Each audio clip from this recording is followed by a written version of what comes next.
Thanks for watching this video, brought to you by a paid sponsorship for the Hecknet campaign setting box set. It's sometimes easy to get a little overpassionate about RPG opinions. I'm guilty of it, as anybody else is. I think we should treat them like questions of style, the same way that a haircut is a style question. This might be a weird haircut, but it's mine.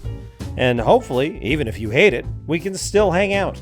I'm a fan of what's sometimes called quantum inventory. Essentially, I think you should be able to retroactively add items to a character after you've left town, as long as a few usually unspoken requirements are met. Requirement 1! It's genuinely unreasonable to imagine they would forget to pick it up because the character was expecting to need this item when it was available. If you've never heard of or seen a vampire before, you can't suddenly have a sunlight spell scroll the first time you run into Dracula. Requirement 2. The character had enough money to get the item the last time they were in town, or are willing to be in somebody's debt when they get back into town. Requirement 3. They had the time to properly prepare before leaving town. Like, if you leave town in a hurry, if it's not on your sheet, I'm sorry, but it's not in your backpack. Requirement 4.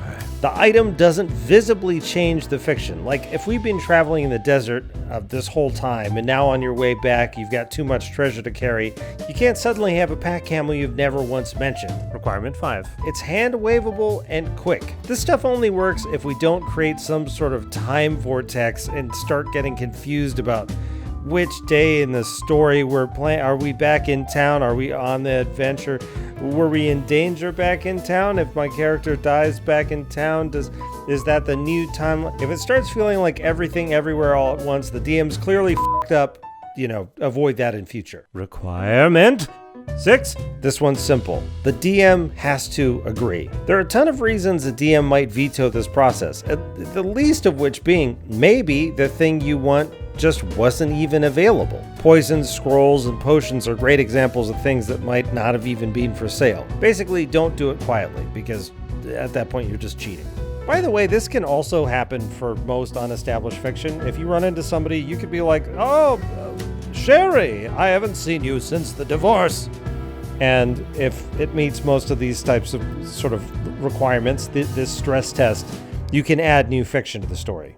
Okay, so this is my possibly weird or possibly very stylish haircut. Hey, I'm about to say something which is terrifying for me to say, and that is I'm going to be releasing an episode every single week for the next 6 months, that's till late September, and we'll see what happens. Is it going to be on a regular day, you might reasonably ask? No, I'm not going to be hitting the same day every week, but between Monday and Sunday every week, a new video or masterpiece, as I like to call them, will come out.